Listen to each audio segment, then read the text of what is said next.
one of the keys is remember where you came from. Keep that shit in the front of your mind. And when shit goes bad and it goes sideways, a lot of shit does, you get booed out of the fucking building, or you're coming through this injury, or people are writing you off. Oh, you guys ain't gonna fucking make it. You know, any of that shit. You gotta keep it in here. And it really has to, it should drive you. Instead of telling you what I think you should be doing, or how you could be better, or I thought, well, let me just speak from the heart, speak from my gut, and really not have anything prepared, but just tell you what's worked for me. And maybe some of the stuff that's worked for me might work for you now, currently, presently, as you guys have your goals and ambitions, but then further on down the line, as you guys continue to live your life. This idea and this notion that you can be anything you want, you can accomplish anything you want, right? We hear that. You've heard that from the time you were little boys. You hear that now.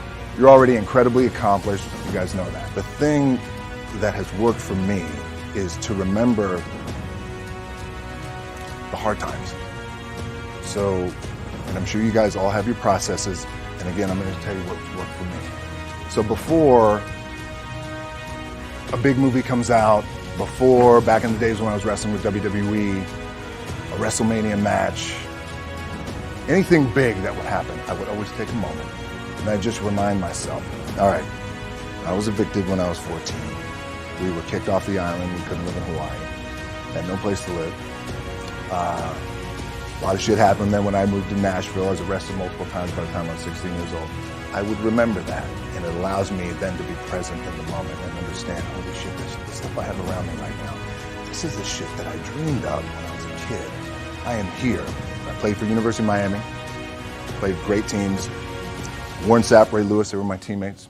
They were balling. Warren Sapp was playing tight end at that time. I was starting defensive tackle. Yeah, they moved him over to D-line. And he looked at me, he's like, yo, dude, I'm gonna take your spot. I said, you ain't taking my fucking spot. He said, I'm gonna take your spot. I said, no, you ain't. We battled, and he took my spot. Now you can imagine how that fucked with me, because there goes my opportunity. He went in, switched to defensive tackle, lit the world on fire. But what that did, it crushed me, it crushed my dreams. I had a piss poor senior year, zero production, no NFL, no combine invite, nothing. Finally went to the CFL, Calgary Stampeders, making $250 a week Canadian. Now, I had to send that shit home to my wife at that time. Had no money. So I remember that. I got cut from Canada. My dad, in his pickup truck, came down 4 o'clock in the morning, picked me up in Miami from Tampa. We lived in a little shitty apartment in Tampa. He drove down in his little pickup truck to Miami to get me when I was cut from the CFL. And I thought, well, fuck. I leave home like you guys left home. I'm ready to tackle the world, to get after it, achieve my dreams and goals. Fucking crushed by 22, 23 years old. Now I gotta move back in with my mom and dad. I played on great teams though. Wait a second, this is not supposed to be my future. I'm supposed to be in the NFL right now. I'm supposed to be making a lot of coin and buying my parents shit, buying me shit, taking care of my wife, but it never happened. So I pulled out my wallet, I thought, well, let me see how much money I have. I opened it up, I had a 5, a 1, and change. I'm not fucking around, well, at least I rounded up to $7. But I thought, God, ain't this a bitch? I got $7 in my pocket. Where the fuck do I go now? What do I do? I can't go back to CFL, because the point comes where you hear that voice, big run's over. Like, you're done, right? So I heard that voice. So as Coach was saying, man, I hold on to that shit. I'm telling you, I keep my back is up against this motherfucker. What this also helps me do, and again, it works for me, is at some point, you gotta be fucking tired of not being number one. You have to be, and you gotta fucking play angry, and I play angry. Now, I'm cool and calm with my approach, and when I step out on my field, which is a set, or, like, there's some, and you're always gonna have haters, and haters are like, well, God damn, man, how many movies are you gonna make, or how much shit are you gonna do? Like, you do a lot of shit. I say, yes, it's my ambition. Of course, why not? I could do it. Yeah, I love what I do. And not only that, but in what world do we not work every day? My back is up against this thing, and I started to play angry, by the way, and I still play angry. My last match, Brock Lesnar, transitioned, and I realized if I had to be great at something, I wanted to be great in this world of Hollywood and movie making and producing and entertainment, I had to commit, and like you guys have to commit. Obviously, you commit to something, commit to the goal. So I quietly retired. 2 years later, I thought, what the fuck did I do with my career? Because my movies were not doing well. I was written off. I was like, it was around 2006, 2007. I was like, God damn. I left, I pulled a Jim Brown. I left when I was on top, like #1 in the wrestling business, and I left. It was a ballsy, gutsy, some call it stupid move, but I had to commit and I had to follow what was in my gut. I'll share this with you guys, and Will Smith is my boy, and I sat down at that time with the agency I was with, and they said, what do you want to accomplish? I said, I want to accomplish the world. I want the world, and I want Will Smith's career, and I said, and I mean this respectfully because I know he's here at this agency with us, I want to do it bigger and better. And they looked at me like I had 3 fucking heads, and they were like, okay. And I always tell that story, so I always remember that. What helps me is to keep the hard times in the front of my mind, because it allows me to go into these big moments that I've worked my ass off, and you guys have worked your ass off. It allows me to go into these big moments with a different perspective.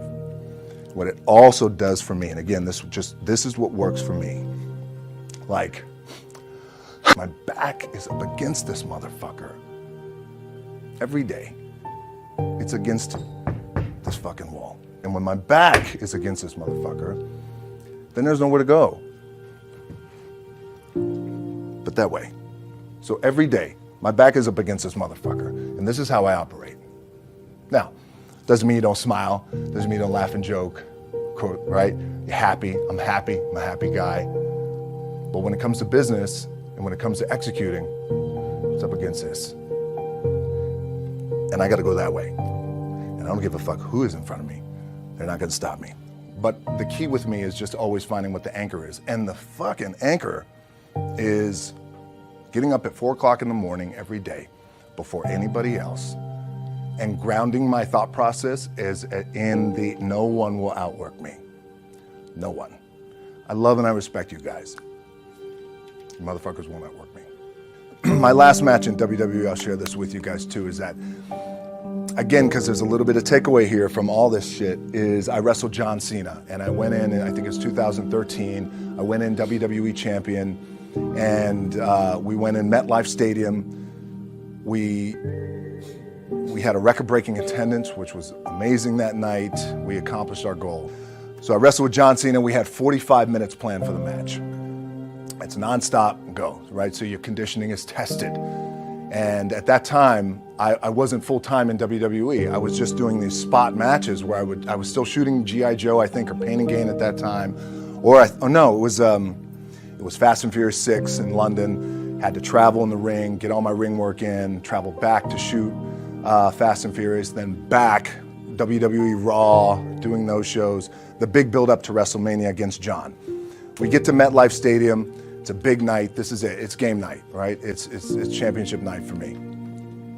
45-minute match planned out. There's no cut. There's no, all right, well, let's pick it back up tomorrow. You know, it's go time. It's just like you guys in a game. At the 15-minute mark, bang! I feel something pop. I'm like, boom! What the fuck? I'm laying there, and both of us are out. I said, oh fuck, something's going on. And I stick my hand, now there's 85,000 people, right? And we're just laid out like this. I kind of roll over, I stick my hand down in my trunk just to see, I want to make sure that there was no bone sticking out. So if there's no bone sticking out, what the fuck, something just happened. Referee comes over and he's like, Rock, you all right? I'm like, yeah, I think I'm all right. I said, fuck. I get up, I go to step, and I can't step. I can't do this. I have to use my leg like momentum. I gotta do that. So now in that moment, and you guys are gonna have these moments, you probably already had them already, where you're in the game and you're in the thick of things, and you gotta make a decision. What I gotta do? I'm gonna stay in the game, committed to the team, I committed to my team, the entire roster. So I could tell the ref says, are you okay? And I have one moment. In this moment, it was a defining moment. I could either tell him, no, I'm done. He'd give the signal, match is over. Or, let's keep going. We have this decision. And I said, no, let's keep going. I said, how much time is left? He's like, 32 minutes. I'm like, fuck, okay. Rest of the whole match, couldn't move, doing everything like this. I'm getting scared because I'm thinking, man, well, what happens if I pinch something or something like, I don't know, your mind starts fucking with you in the moment. There's 85,000 people, your adrenaline's rushing. Thinking, man, what happens if I'm gonna lose my leg or some shit like this, if I've just done something to my artery?